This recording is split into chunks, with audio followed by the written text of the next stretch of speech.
giant. The poor children now had nowhere to play. They tried to play on the road, but the road was very dusty and full of hard stones, and they did not like it. They used to wander round the high high walls when their lessons were over and talk about the beautiful garden inside. How happy we were there, they said to each other. Now, as this giant, he has been made high walls all around the garden, and he also put a notice board on the main gate, and so the children were not allowed to play. The children were worried to play here and there. They were going to the road, but the road was full of hard stone and dust and all, and they wanted to play where there were no place to play, and they used to remember the garden where they used to go and play with their friends. Then the spring came, and all over the country they were like blooms and little birds. Only in the garden of the selfish giant it was still winter. The birds did not care to sing in it, as there were no children, and the trees forgot to bloom. Once a beautiful flower put its head out from the grass, but when it saw the notice board, it was so worried for the children that slipped back into the ground again and went off to sleep. Now the spring came, and all of us know that in the spring season all over the places there are beautiful flowers, grass, leaves, everything, and the birds have been singing beautifully here and there. But here in the giant garden, everything was very silent because the children were not there. The flowers were not enjoying to blooms and to get out of sleep, and the birds were not singing. They were feeling lonely as the children were not there. They were not happy, and all the birds, so they were not singing. They were sitting on the trees like that, and the flowers also, they were not coming out, and they were still on sleep as they were nobody. The children are not there.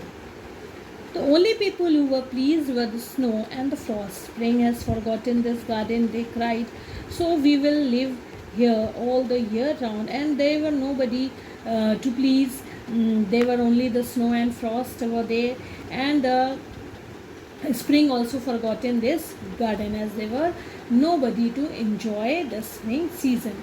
The snow covered up the grass with the great white clock, and the frost painted all the trees silver.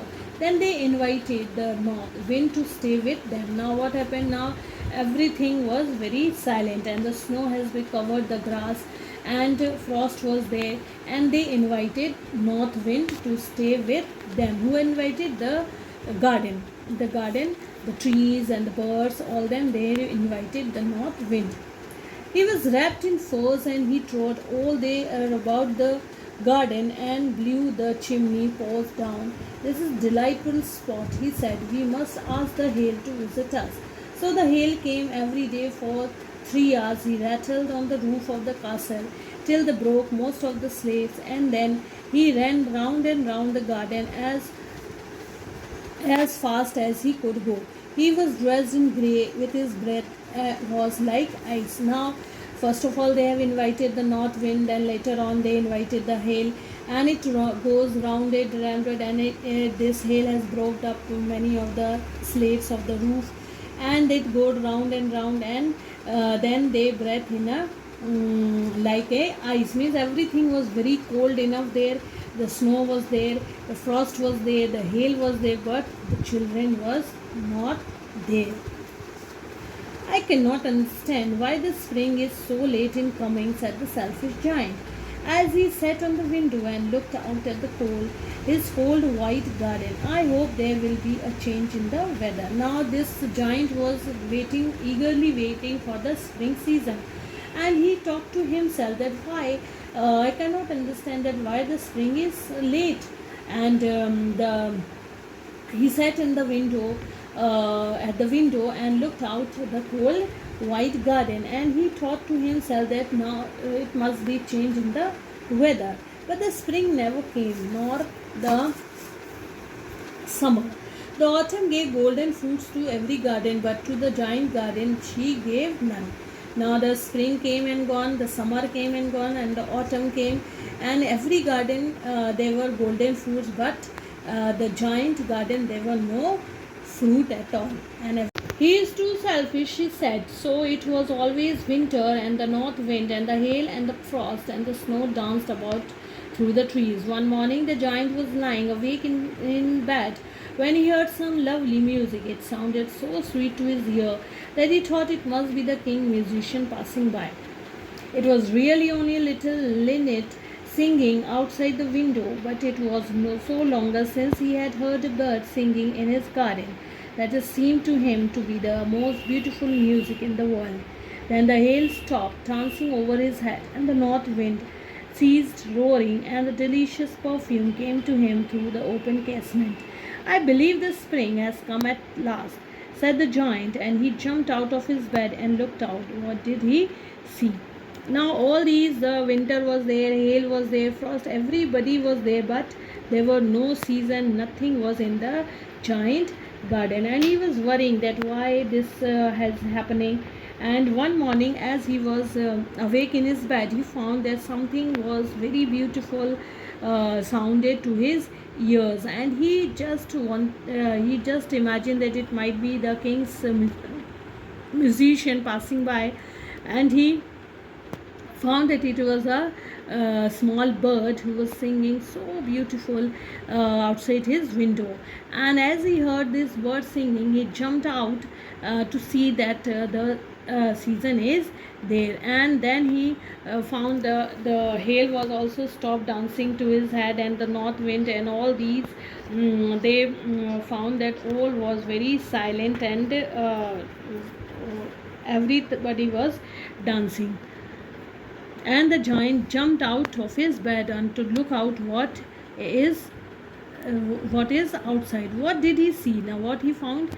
He saw the most beautiful sight. Through a little hole in the wall, the children had crept in, and they were sitting in the branches of the trees, and every tree that it could be see there was a little child. Now what they have done, they have made a little hole in the wall, and all the children, they have entered from that hole into the garden, and every children was sitting, everybody, each and every child was sitting on the branches of the trees, and they were enjoying and shouting and dancing and singing. And the trees were so glad to have the children back again, and they have covered themselves with blooms and were waving their arms gently above the children's head. And the trees were enjoying each and every child as they were sitting on the branches, and they were singing, and the trees were also very happy.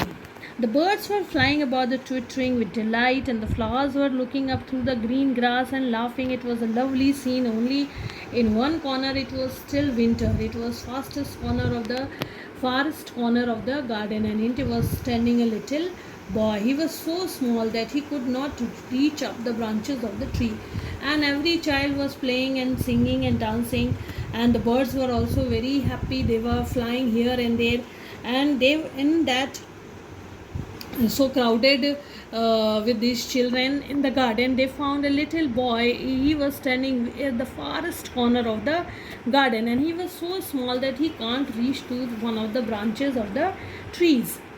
The poor tree was still quite covered with frost and snow, and the north wind was blowing and roaring about it. "Climb up, little boy," said the tree, and it bent its branches down as low as he could, but the boy was too tiny. Now the trees were covered with frost and snow and everything, and one of the trees, shouted at the boy and asked him to climb up the tree, and he also bent out his branch, but the child was too small to climb the branch.